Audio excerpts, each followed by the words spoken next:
Si à la fin du mois, il vous reste moins d'argent que ce que vous aviez prévu, le problème, c'est pas forcément votre salaire. C'est que vous ne savez pas où est-ce que va votre argent. Vous n'avez pas besoin de gagner plus. Vous avez besoin d'apprendre à conserver l'argent que vous gagnez déjà.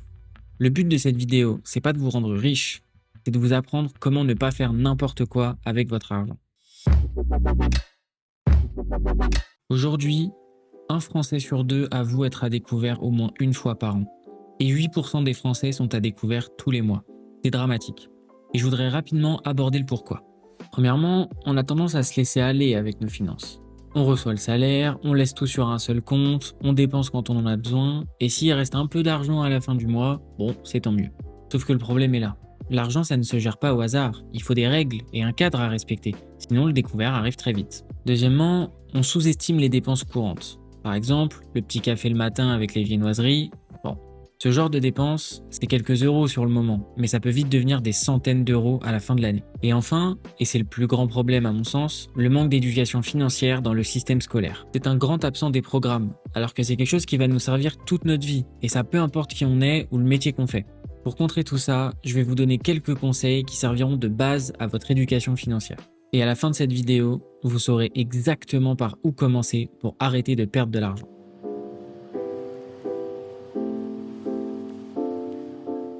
La première chose à mettre en place, c'est un budget pour vivre en dessous de ses moyens. L'objectif, c'est d'avoir une vision sur vos finances, parce que ce qui ne se suit pas ne s'améliore pas.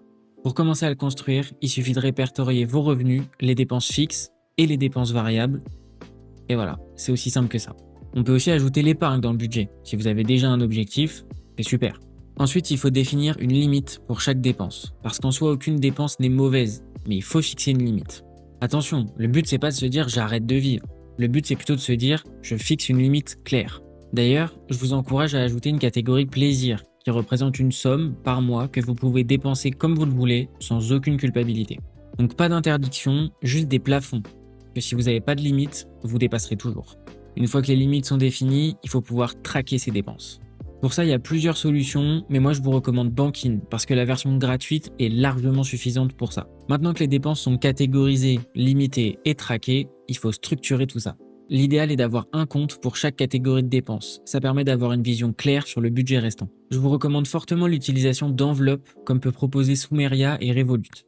Et sinon, le minimum, c'est un compte principal pour les dépenses fixes et l'épargne dans une banque traditionnelle et un compte secondaire pour les dépenses variables du quotidien dans une banque en ligne comme Fortuneo ou Boursorama par exemple. En tout cas, c'est très important de ne pas avoir qu'un seul compte, parce que quand c'est le cas, le cerveau il n'arrive pas à compartimenter. Alors vous devez l'aider en séparant les dépenses pour le loyer et les dépenses pour les plaisirs. Pour finir sur le budget, il vous faut une routine de début de mois quand le salaire arrive.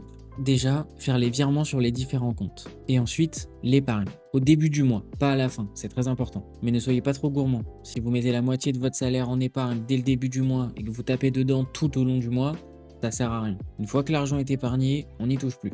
Ensuite, épargner c'est bien, mais c'est pas suffisant. Pour rester constant, il vous faut un objectif d'épargne. En fait, c'est-à-dire à quoi va servir votre épargne. Une fois que votre argent est structuré, vous pouvez commencer à l'optimiser. Et ça tombe bien, c'est le point suivant. Même avec un budget, parfois c'est compliqué de faire des économies. Mais au-delà des économies sur les dépenses du quotidien, vous pouvez peut-être en faire sur vos impôts. Pas besoin d'être un expert en fiscalité. Moi-même pas du tout, il suffit d'aller voir votre banque. Je comprends que beaucoup de gens n'ont pas confiance en leur banquier, mais je vous assure que ce ne sont pas que des commerciaux, ce sont aussi des conseillers. Et justement, ça fait partie de leur travail de vous conseiller sur votre déclaration d'impôt. Donc, une fois que votre budget est fait, allez voir votre conseiller avec votre IRPP et demandez-lui comment optimiser votre déclaration fiscale. Je vous assure, en fonction de votre situation, il y a sûrement beaucoup de choses à mettre en place pour payer moins d'impôts.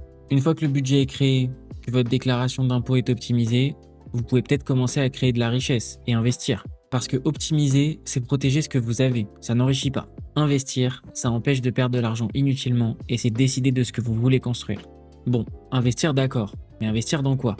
Pour un débutant, c'est pas forcément évident. Cette vidéo n'est pas un conseil en investissement financier. Je vais pas vous dire d'investir sur tel ou tel produit révolutionnaire. Par contre, ce que je peux vous dire, c'est qu'investir dans la bourse, c'est une très bonne idée et ça n'a jamais été aussi simple qu'aujourd'hui. Mais attention, ne commencez pas à acheter des actions comme ça sans réfléchir. D'abord, la première chose dans laquelle vous devez investir, c'est vous-même. Je parle ici de formation, de vous former. Avec un peu de temps et un minimum d'effort, il est facile de vous former pour faire des choix d'investissement éclairés. Il y a plein de chaînes YouTube qui parlent de ça, vous y trouverez toutes les ressources nécessaires et gratuitement. Maintenant, si je dois vous faire une recommandation, ce serait plutôt un livre ou deux. Premièrement, le livre de Mathias Bacchino, directeur Europe de Trade Republic. Prenez votre argent en main, devenir riche, ça s'apprend. Je l'ai lu et je trouve qu'il aborde le sujet de manière très pédagogue et très intéressante. Et ensuite, le livre de Mounir Lagoun, créateur de la plateforme Finari, Investir pour être libre. Bien que je vous recommande chaudement ces deux livres, je vous recommande pas forcément d'utiliser Trade Republic ou Finari. Ces deux livres sont très intéressants pour commencer votre formation et pour découvrir quelques notions. Mais mieux encore, ces deux livres vous montreront que l'investissement en bourse, c'est pas uniquement pour les experts de la finance. Bon, je crois que je vous ai tout dit, mais n'oubliez pas que j'ai fait qu'effleurer la surface de l'éducation financière. J'espère que mes conseils vont vous aider et encore une fois, vous avez toutes les ressources disponibles sur YouTube, sur Reddit et sur Internet en général. Je vous invite à me faire vos retours dans les commentaires de cette vidéo, mais n'oubliez pas que c'est que la première étape. Ensuite, il vous reste plus qu'à passer à l'action.